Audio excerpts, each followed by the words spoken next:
అందరికీ నమస్కారం. ఒక్క పూట అన్నం అనే కథ గురించి తెలుసుకుందాం. అమ్మా, టిఫిన్ పెట్టు తొందరగా. వినోద్ కేకలు వేస్తున్నాడు. Sunitha tiffin hot pack dining table మీద పెట్టింది. అమ్మా, ఈరోజు టిఫిన్ ఏంటి? బ్రెడ్ ఆమ్లెట్ వేసావా లేక ఉప్మా పెసరట్టా అంటూ హాట్ ప్యాక్ తెరిచి అడిగాడు. సునీత నిన్న రాత్రి మిగిలిన అన్నం చిత్తరాన్నం చేసి పెట్టింది చూశాడు. ఏంటమ్మా, లెమన్ రైస్ చేశావు మళ్ళీ అని నసిగాడు. నువ్వు నిన్న అన్నం తినలేదు, మొన్న కూడా తినలేదు, బయటే తిని వస్తున్నట్లు ముందే చెప్తే అన్నం తక్కువ వండేదాన్ని కదా. అన్నం పడేసి వేస్ట్ చెయ్యటం ఎందుకు? అందుకే చిత్తరాన్నం చేశాను. తప్పేముంది అంది. మరి మీకో? నేను వేడిగా పెసరట్టేసుకుంటా అంది సునీత. రామ్మూర్తి నవ్వుతూ సునీత వైపు చూశాడు. భార్య మనస్సులోని ఆలోచనను గ్రహించి నిశ్శబ్దంగా ఉండిపోయాడు. నాన్న చూడు, అమ్మ వేడిగా పెసరట్టు వేసుకొని తింటుందంట, నాకేమో రాత్రన్నం లెమన్ రైస్ చేస్తోంది రోజు అని వినోద్ వాళ్ళ నాన్నకు కంప్లైంట్ చేశాడు. అవునా, రోజు నువ్వెందుకు బయట తింటున్నావు నాన్న అని అడిగాడు రామ్మూర్తి. ఫ్రెండ్స్తో కలిసి మొన్న ట్యూషన్ అయిపోయాక ఫ్రైడ్ రైస్ తిన్నాం. నిన్న మసాలా పూరి 2 ప్లేట్లు తినేసరికి ఆకలవలేదు.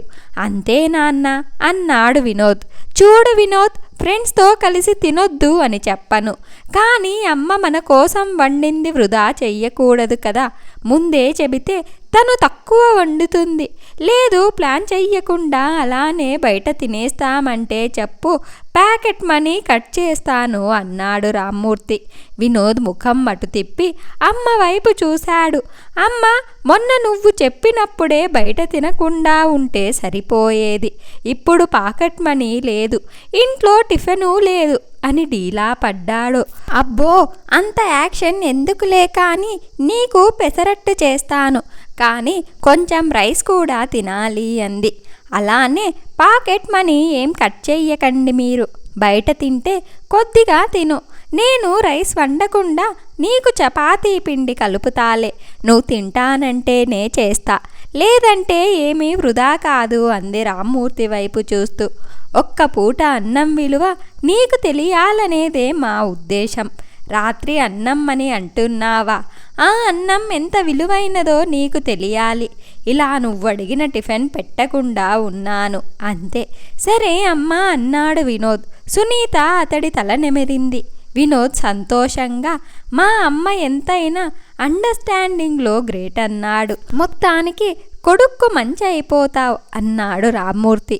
పాఠం నేర్పేటప్పుడు కటువుగా ఉంటాను, మంచి కోసమే కదా. అర్థం చేసుకున్నాక కరిగిపోవటం మన వంతే కదా అని వేడి వేడి పెసరట్టు మీద ఉప్మా పెట్టింది సునీత. ఇలా తన బిడ్డకు వాళ్ళు అన్నం విలువ తెలిసేలా చేశారు. ఇంత మంచి కథను మనకు అందించిన దినకర్ గారికి ధన్యవాదాలు. ఈ వీడియో కనుక మీకు నచ్చినట్లయితే ఒక లైక్ చేసి స్టోరీ ఎలా ఉందో కామెంట్ చేయండి. నా ఛానల్ ఇంకా సబ్స్క్రైబ్ చేసుకోకపోతే వెంటనే సబ్స్క్రైబ్ చేసుకోండి.